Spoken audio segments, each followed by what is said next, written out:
বিড়াল কুকুরকে রেস্কিউ করার আবেগঘন সব পোস্ট ফেসবুকে অনেক সময় বেশ ভাইরাল হয়ে যায়, কিন্তু এক অসহায় কিশোরীকে রেস্কিউ, বিরলতম এমন ঘটনা তো খুব কম সময় ঘটে পৃথিবীতে। কিন্তু আমাদের বাংলাদেশে ঘটেছে ঠিক এমনই একটি ঘটনা, যা স্বর্গীয় এক প্রশান্তিতে সম্প্রতি পূর্ণ করে দিয়েছে বিশ্বের বহু মানুষের হৃদয়।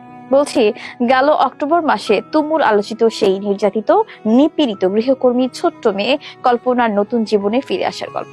দীর্ঘ 100টি দিনের চিকিৎসা শেষে সুস্থ হয়ে এখন বাড়ি ফিরেছে কল্পনা। ঢাকা মেডিকেল কলেজে কয়েকটি ধাপের চিকিৎসা নেবার পর কল্পনা এখন পুরোপুরিভাবে সুস্থ। 3 মাস আগে কল্পনার যে বিধ্বস্ত অবস্থা ছিল তা থেকে পরিত্রাণ পেয়ে সে এখন সত্যি 13 বছরের মিষ্টি এক কিশোরী। ঢাকা মেডিকেল কলেজের বার্ন ও প্লাস্টিক সার্জারি বিভাগের সহযোগী অধ্যাপক ডাক্তার মোহাম্মদ নাসির উদ্দিনের তত্ত্বাবধানে নিবিড় পর্যবেক্ষণে চিকিৎসা চলেছে কল্পনার। বড় একটি সার্জারির পর মুখ এবং চোয়ালের চিকিৎসা হয়েছে তার। দীর্ঘ 4টি বছর ধরে বিভিন্ন রকম ভাবে শারীরিক আঘাত পাবার দরুন শরীরে বিভিন্ন ধরনের জটিলতার শিকার হয়েছিল কল্পনা। ঢাকা মেডিকেল কলেজের বিশেষজ্ঞ চিকিৎসকদের যত্নে অবশেষে সব জটিলতা কাটিয়ে কল্পনা ধীরে ধীরে সুস্থ হয়ে উঠেছে। তবে কল্পনার এই নতুন জীবনের নেপথ্যে ছিলেন যারা, সেই তালিকায় আছে ঢামেকের চিকিৎসক বৃন্দ ছাড়াও একজন বিশেষ সাংবাদিকের নাম, তিনি ইশতিয়াক ইমন। 71 টেলিভিশনের ক্রাইম অ্যান্ড ইনভেস্টিগেশন বিভাগের সিনিয়র রিপোর্টার তিনি। গেল অক্টোবরে ইশতিয়াক ইমনের তৎপরতায় এবং ঢাকার ভাটারা থানা পুলিশের সহযোগিতায় বসুন্ধরা আবাসিক এলাকা থেকে উদ্ধার করা হয় কল্পনাকে।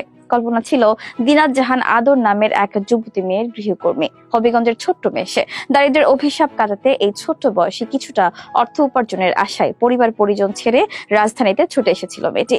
ছোট কল্পনা বুঝতে পারেনি প্রথমে দিনাত জাহান আদরের এই বাড়িটি একদিন তার জন্য পুরো জাহান্নাম হয়ে উঠবে। বসুন্ধরার ওই ফ্ল্যাটটিতে একাই থাকতেন আদর। মাঝে মধ্যে এক বয়ফ্রেন্ডের যাওয়া আসা ছিল।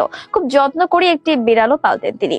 বিড়ালের অসুখ হতো যখন পরম যত্নে তাকে কোলে নিয়ে হাসপাতালে ছুটে যেতেন। কিন্তু সবচেয়ে হিপোক্রেসির ব্যাপারটি হলো, বিড়ালকে এতটা ভালোবাসতেন যে যুবতী, ছোট্ট মানুষ কল্পনার প্রতি তার সামান্য মায়াও ছিল না। যত রকম ভাবে নির্যাতন করা সম্ভব কল্পনার উপরে তার সবগুলোই প্রয়োগ করেছে মানুষরূপী এই পিশাচিনী। রাজধানীর বসুন্ধরা আবাসিক এলাকা থেকে 13 বছরের ছোট্ট কিশোরী কল্পনার উদ্ধার হওয়ার সেই ঘটনা মাস 4 আগে সাড়া ফেলে দিয়েছিল সমগ্র দেশ জুড়ে।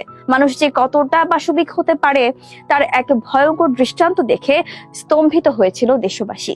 এমন কোন শারীরিক নির্যাতন নেই যা এই কল্পনাকে করা হয়নি। গরম পানি দিয়ে ঝলসে দেয়া হতো শরীর, হেয়ার স্ট্রেইটনার দিয়ে ছাকা দেয়া হতো প্রায়।